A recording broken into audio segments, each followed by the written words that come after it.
श्री कृष्णा भगवान की जय। सभी श्रद्धालु भक्त जनों की मेरा नमस्कार है। भक्त जनों, आइए हम सभी कृष्णा भगवान की 5 गाथा को श्रद्धा भक्ति से भाव से उनकी गाथा सुनते हैं। कृष्णा भगवान बहुत दयालु है, अपना सभी भक्तों पर अपना कृपा हमेशा बरसाते हैं। तो आइए हाथ जोड़ कर नमन करते हैं और कथा सुनते हैं। कारागार में श्री कृष्णा अवतार की कथा श्रवण करें। कंसों को मगध नरेश जरासंध और अनेक बलशाली राजाओं का संयोग प्राप्ति था। उनकी मदद से वो यादु वंशियों का नाश करने लगा। यादु वंशी कंस के अत्याचार से भयभीत होकर दूसरे देश में जाकर वो बसने लगा। उसने एक एक करके देवकी के 6 पुत्रा की हत्या कर डाली। अंत में 7वें गर्भ के रूप में भगवान कृष्णा जी देवकी के गर्भ में थे। भगवान श्री कृष्णा ने अपनी योग माया को आदेश दिया कि तुम इस समय देवकी के गर्भ में स्थित शेष जी को रोहिणी के गर्भ में स्थापित कर दो। मैं संपूर्ण कलाओं के साथ देवकी का पुत्रा बनूंगा और तुम्हें नंद गोपी की पुत्री दशोदा के गर्भ से जन्म लेना। भगवान के आदेश से योग माया ने वैसा ही किया।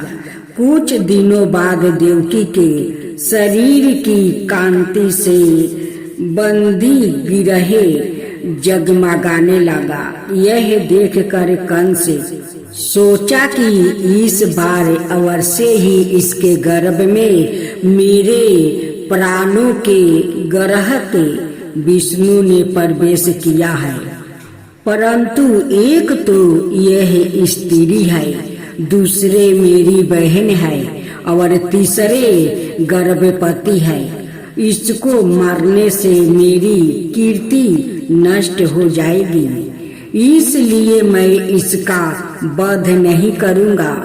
कंस इतना अधिक दुष्ट था कि वो देवकी को आसानी से मार सकता था, पर इस समय उसने सवाए ही कुनीत विचार छोड़ दिया। अब वो विष्णु के प्रति बैर ठान कर उनके जन्म की प्रतीक्षा करने लगा। आखिर प्रतीक्षा का समय समाप्त हुआ। भगवान के अवतार की शुभ घड़ी आ गई। रोहिणी का पावन नक्षत्र था। आकाशों के सभी नक्षत्र तारे शांत और संयम हो गया। निर्मल आकाश में तारे जगमगा रहे थे। पृथ्वी की छटा निराली हो गई। आज बहुत दिनों बाद पृथ्वी के स्वामी भगवान उनका भार हरण करने के लिए अवतार ले रहे हैं। इसलिए वो पलक पवारे बिछाकर वो हृदय खोलकर प्रभु के दर्शन के लिए तैयार हो गई। जिस समय भगवान के अवतार का अवसर आया, स्वर्ग में देवताओं की दून दुबिया अपने आप बज उठी। किन्नर और गंधर्व मधुर स्वर में गाने लगे।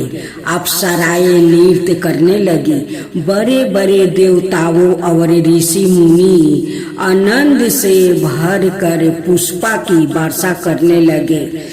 जल से भरे हुए बादल गरजना करने लगा। भाद्रपद के कृष्णा पक्ष की घोर अंधकार आधी रात को तीनों लोकों के स्वामी भगवान श्री कृष्णा देवकी के गर्भ से प्रकट हुआ।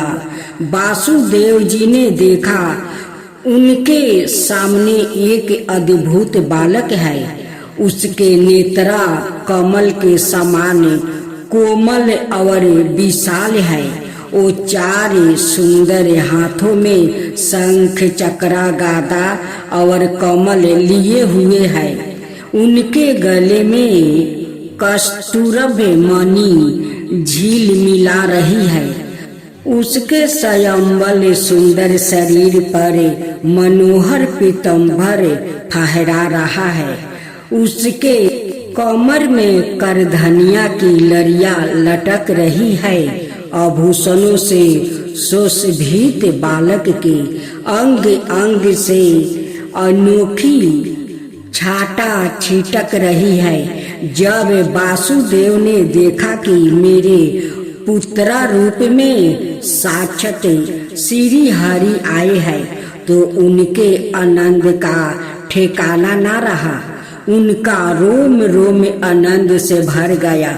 मन ही मन उन्होंने ब्राह्मणों को 10,000 गायें देने का संकल्प कर डाला। श्री कृष्णा की अंग का कांति से सूतिका गिरहे जगमगाने लगा। वासुदेव ने श्री हरि के चरणों में शीश झुका दिया और स्तुति करने लगा। उनका सारा भय जाता रहा। माता देवकी ने कहा, प्रभु, पापी कंस को कहीं यह मालूम ना हो जाए कि आपका जन्म मेरे गर्भ से हुआ है। आपके लिए मैं कंस से बहुत डर रही हूँ। आप अपने इस रूप को छिपाकर बालक रूप में हो जाइए। अब श्री कृष्णा चले मथुरा से गोकुल की ओर। भगवान ने देवकी से कहा कि पूर्व जन्म में तुम्हारा नाम पीरसीन था। वासुदेव जी सुतपा नाम के प्रजापति थे। तुम दोनों ने मुझे पुत्रा रूप में पाने के लिए कठोर तपस्या की थी। जब मैं प्रसन्न होकर तुम लोग के सामने प्रकट हुआ, तब तुम दोनों ने मुझे पुत्रा रूप में पाने का वरदान मांगा। मैं पहले जन्म में पीरसीन गर्भ के नाम से तुम्हारा पुत्रा हुआ। दूसरे जन्म में तुम लोग कश्यप और आदिति हुए और मैं बामन रूप में तुम्हारा पुत्र हुआ। देवकी, इस बार फिर मैंने तुम्हारे गर्भ से अवतार लेकर अपनी वाणी की सत्यता को सिद्ध किया। तुम लोगों को अपने पूर्व अवतारों का स्मरण दिलाने के लिए ही तुम्हारे सामने इस रूप में प्रकट हुआ हूँ। अब तुम लोग कंस के अत्याचार को समाप्त ही समझो। वात्सल्य स्नेह से मेरे चिंतन से तुम दोनों को मेरे परम पद की प्राप्ति होगी। अब तुम लोग शीघ्र ही मुझे गोकुल में नंद भवन पहुंचने की व्यवस्था करो और वहां मेरी योग माया दशोदा के गर्भ से जन्म ले चुकी है, उसे यहाँ ले आओ। इतना कहकर भगवान चुप हो गए। अब उन्होंने अपने माता पिता के देखते ही देखते एक साधारण शिशु का रूप धारण कर लिया। वासुदेव जी ने भगवान की आज्ञा से उन्हें गोकुल पहुंचाने की इच्छा की। उसी समय योग माया के प्रभाव से मथुरा के समस्त पूर्ववासी और द्वारपाल गहरी निद्रा में अचेत होकर सो गया। बंदी गिरहे के सभी दरवाजे बंद थे। उनमें लोहे की जंजीरें और मजबूत तले लगे थे। उसके बाहर जाना ही कठिन था, किंतु वासुदेव जी भगवान श्री कृष्णा को गोद में लेकर ज्यो ही आगे बढ़े त्यों ही सब दरवाजे अपने आप खुलते चले गए, ताले टूट कर गिर गए। वासुदेव जी की हथकड़िया बेड़िया खुल गई, जिसे प्रभु के नाम में स्मरण मात्रा से संसार के सारे बंधन खुल जाता है। वहाँ हथकड़ी बेड़िया और तालों की क्या कीमत है। उस समय बादल धीरे धीरे गरजते हुए जल की फुहारों छोड़ रहे थे, इसलिए शेष जी भगवान के सिर पर अपने फोनों की छाया करके वासुदेव जी के पीछे पीछे चलने लगा।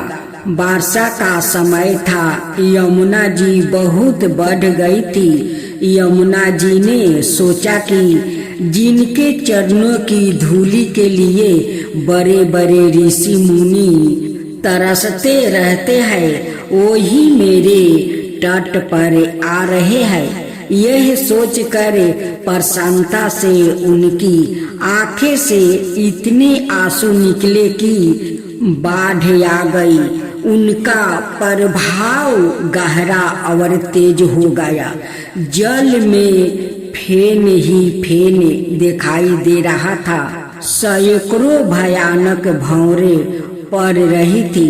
जैसे ही वासुदेव जी श्री कृष्णा को लेकर यमुना जी में घुसे, उन्होंने तत्काल अपने जल को समेट लिया और श्री कृष्णा को मार्ग दे दिया। कहीं कहीं घुटने भर और कहीं कमर तक रह गया।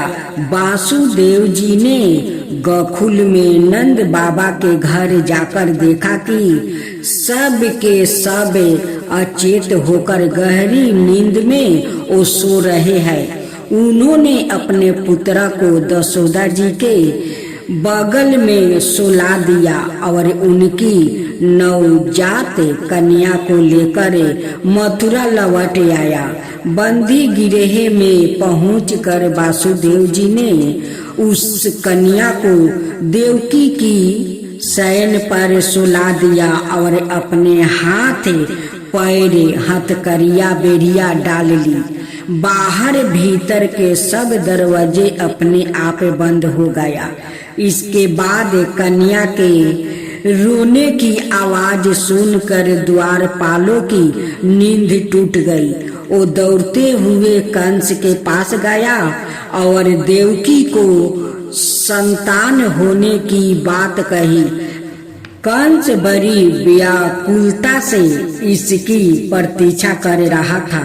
वो तुरंत पलंग से उठ खड़ा हुआ और कारीगर की तरफ नंगी तलवार लिए हुए बड़ा तेजी से झपटा। अब योग माया की भविष्यवाणी।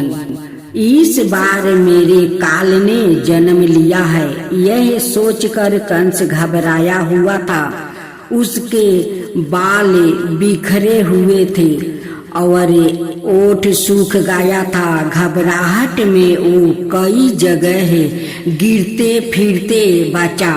उसने बंदी गिरह में पहुंचते ही चिल्लाकर कहा, देवकी कहाँ है वो बालक? मैं अभी अपनी तलवार से काट कर उसके टुकड़े टुकड़े कर दूंगा। ना रहेगा बांस और ना बाजेगी बांसुरी।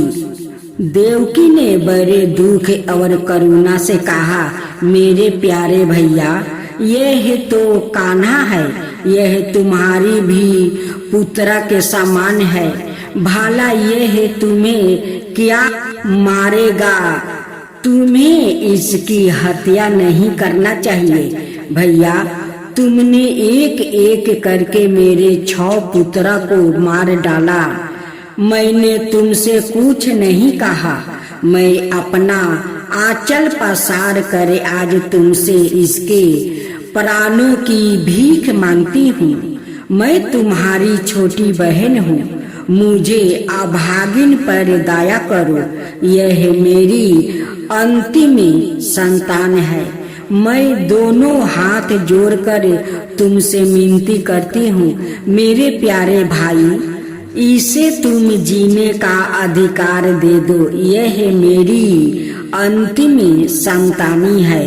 भविष्य में मैं तुमसे कुछ भी नहीं मांगी।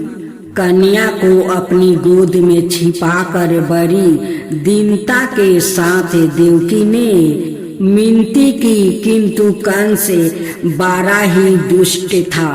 उसके ऊपर देवकी की विनती का कोई भी प्रभाव नहीं पड़ा। उसने देवकी को झटका दिया और कन्या को जबरन उसके हाथों से छीन लिया। प्रकृति भी उसकी इस करतूत पर चीख उठी। सबके देखते देखते उस दुष्ट राक्षस ने अपनी भांजे का पैर पकड़कर जैसे ही चट्टान पर पटकना चाहा, वो उसके हाथों से छूटकर आकाश में उड़ गई। वो कन्या कोई साधारण तो थी नहीं, वो साक्षात श्री कृष्णा की योग माया थी। आकाश में जाते ही वो देवी के रूप में बदल गई और अपने दिव्या स्वरूप में कंसों को दिखाई पड़ी। उसके 8 हाथ में, उन्हें हाथों में धनुष, त्रिशूल, बाण, ढाल, तलवार, शंख, चक्र और गदा सुशोभित थे। वो दिव्या माला, चंदन और सुंदर आभूषण धारण की थी। देवता, गंधर्व, किन्नर और अप्सराएं उसकी स्तुति कर रहे थे। उस देवी ने कंस से कहा, रे मूर्ख, मुझे मारने से तुमको क्या मिलेगा? तुझे मारने वाला तेरा शत्रु कहीं और पैदा हो चुका है। अब तू निषेध बालकों की हत्या मत कर। कंसों से ऐसा कहकर भगवती योग माया अंतर्ध्यान हो गई और विंध्याचल की विंध्येश्वरी नाम से प्रसिद्ध हुई। योग माया की भविष्यवाणी सुनकर कंस को महान आश्चर्य हुआ। उसने उसी समय वासुदेव देवकी को कारागार से छोड़ देने का आदेश दिया। कंस ने वासुदेव देवकी से कहा, मैं बहुत बड़ा पापी हूँ। मैंने भूलवश तुम्हारे बच्चों को मार डाला। इस बात का मुझे कष्ट है। मैं इतना दुष्ट हूँ, दायक मुझ में दया भी नहीं है। पता नहीं अब मुझे किस नरक में जाना पड़ेगा। वास्तव में तो मैं जीवित होते हुए भी मुर्दे के समान हूँ, लेकिन मेरा भी कोई दोष नहीं है। सब जीव अपने परिबोधक के अनुसार ही दुख सुख भोगते हैं। इसलिए तुम दोनों मेरे अपराधों को क्षमा करो। ऐसा कहकर कंस अपनी बहन और बहनोई के चरणों पकड़ लिया। वासुदेव और देवकी ने उसको क्षमा कर दिया। योग माया के वचनों पर विश्वास कर वासुदेव देवकी को कारागार से छोड़ दिया गया और कंस उन्हें आदेश लेकर अपने महल चला गया। अब काघासुर की हार की कहानी। कंस ने दूसरे दिन अपने दरबार में मंत्रियों को बुलाया और योग माया की सारी बातें उनसे बताई। कंस के मंत्री दैत्य होने के कारण स्वभाव से ही क्रूर था। वो सब देवताओं के प्रति शत्रुता का भाव रखते थे। अपने स्वामी कंस की बात सुनकर उन सबने कहा, यदि आपके शत्रु विष्णु कहीं और जन्म ले लिया है तो हम 10 दिन के भीतर जन्म सभी बच्चों को आज ही मार डालेंगे। अब आज ही बड़े बड़े नगरों, छोटे छोटे गांवों, अहीरों की बस्तियों और अन्य स्थानों में जितने भी बच्चे पैदा हुआ है उन्हें खोज कर मरना शुरू कर देते हैं। आपका शत्रु कहाँ जाएगा? एक ना एक दिन हमारे हाथों मारा ही जाएगा। आपके प्रताप से हमें एकांतवासी विष्णु, वनवासी संकट कायर इंद्र से कोई भी भय नहीं है। फिर भी शत्रुओं को कभी छोटा नहीं समझना चाहिए, इसलिए उसे जड़ से उखाड़ फेंकने के लिए आप हमें जैसे सेवकों को आदेश दीजिए। यदि पहले शत्रु की उपेक्षा कर दिया जाए तो वो पाँव जमा लेता है और बाद में उसे हराना कठिन हो जाता है। अत उसे शक्तिशाली होने से पहले ही समाप्त कर देना चाहिए। देवताओं की जड़ है विष्णु और वो वहाँ रहता है जहाँ संतान धर्म है। संतान धर्म की जड़ है वेद, गाये, ब्राह्मण, तपस्या और यज्ञ। हम इनका विनाश कर देंगे तो विष्णु अपने आप मर जाएगा। एक तो कंस की बुद्धि वैसे ही बिगड़ी हुई थी, दूसरे उसके मंत्री उससे भी अधिक दुष्ट था। उनकी सलाहों में आकर कंस ने आदेश दिया, ब्राह्मण, गाय, संत और 10 दिन या उसमें अधिक दिन के बच्चे जहाँ भी मिले उन्हें तुरंत मार दिया। कंस के आदेश से दुष्ट दैत्य नवजात बच्चों को जहाँ पाते वही मार देते। यज्ञ, दान, तप, सदाचार कहीं दिखाई नहीं देते। गोकुल में भी उत्पन्न शुरू हो गया।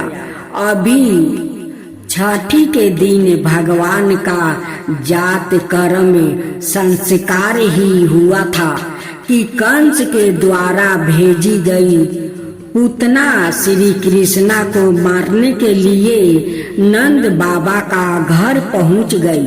उसने सुंदर गोपी का भेष बनाकर श्री कृष्णा को गोद में उठा लिया और अपने बीच से सतनों का दूध पिलाने लगी। श्री कृष्णा ने दूध के साथ उसके प्राण को भी खींच लिया और उसे यम लोग भेज दिया।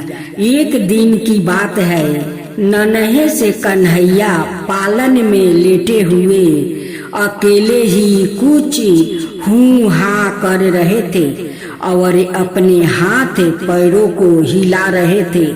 उसी समय कंस का भेजा हुआ एक दुष्ट राक्षस कौवा का भेष बनाकर उतरा हुआ वहां आ पहुंचा। वो बहुत विकराल था और अपने पंखों को फहरा रहा था।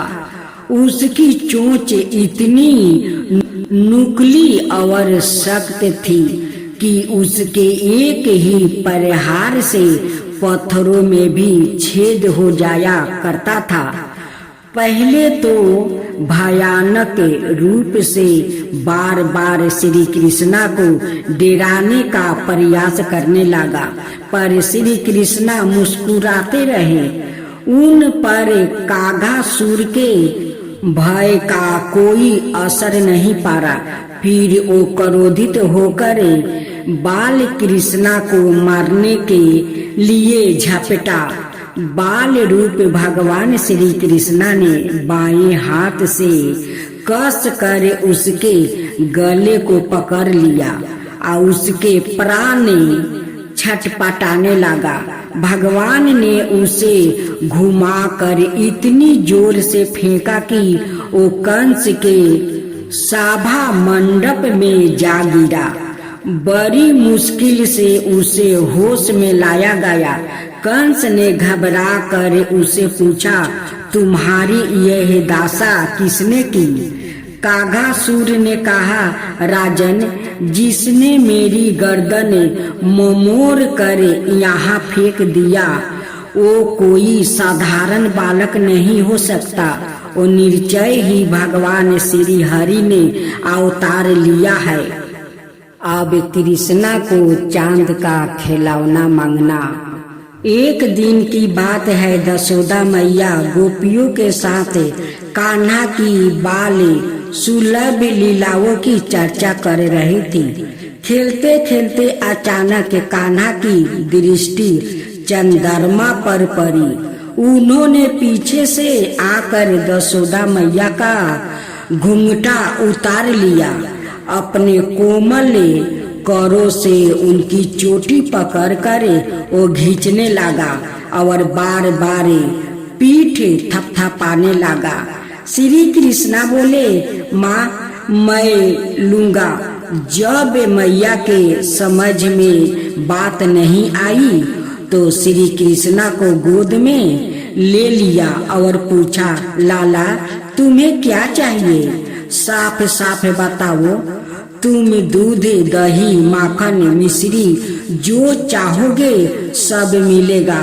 अब मान भी जाओ, रूठो मत। श्री कृष्णा ने कहा, घर की वस्तु नहीं चाहिए। उन्होंने अंगुली दिखाकर चंद्रमा की ओर संकेत किया और कहा, वो चाहिए।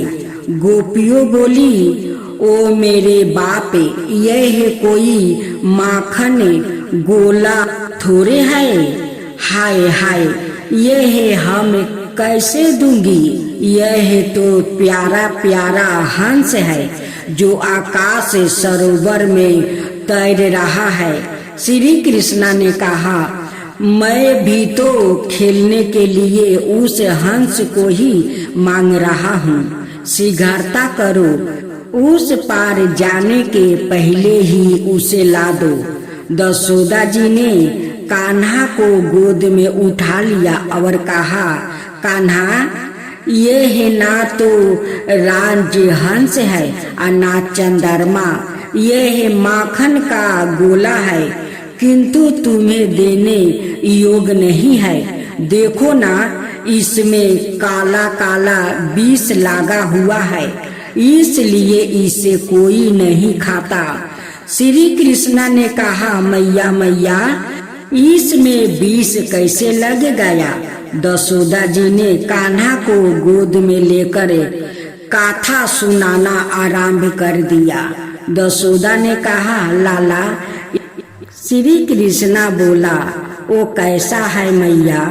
तब यशोदा बोली, बेटा, यह तुम जो दूध देख रहे हो इसका नाम समुंदर है। श्री कृष्णा बोला, मैया, कितनी गायों ने दूध दिया होगा तब समुंदर बना होगा? यशोदा बोली, यह गाय का दूध नहीं है। श्री कृष्णा बोला, मैया, तू मुझे बतला रही है, भाला बिना गाय के भी दूध कहीं होता है? यशोदा बोली, जिस भगवान ने गायों को बनाया है वो बिना गाय के भी दूध बन सकता है। श्री कृष्णा बोला, अच्छा ठीक है, आगे कहो। यशोदा बोली, एक बार देवता और दैत्यों में युद्ध हुआ। दैत्य बलवान था, वो बार बार देवताओं को हरा देते थे। भगवान ने देवताओं को अमर बनाने के लिए क्षीर सागर को मंथन मंदराचल की मंथनी बनी और बासुकी नाग की रस्सी बनाई गई। एक तरफ देवता लोग और दूसरी तरफ दैत्य। फिर श्री कृष्णा बोले, जैसे गोपियों दही माथती है।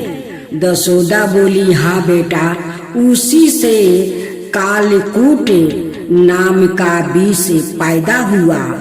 श्री कृष्णा बोले, माँ, विष तो सांपों से होता है, दूध में कैसे निकला?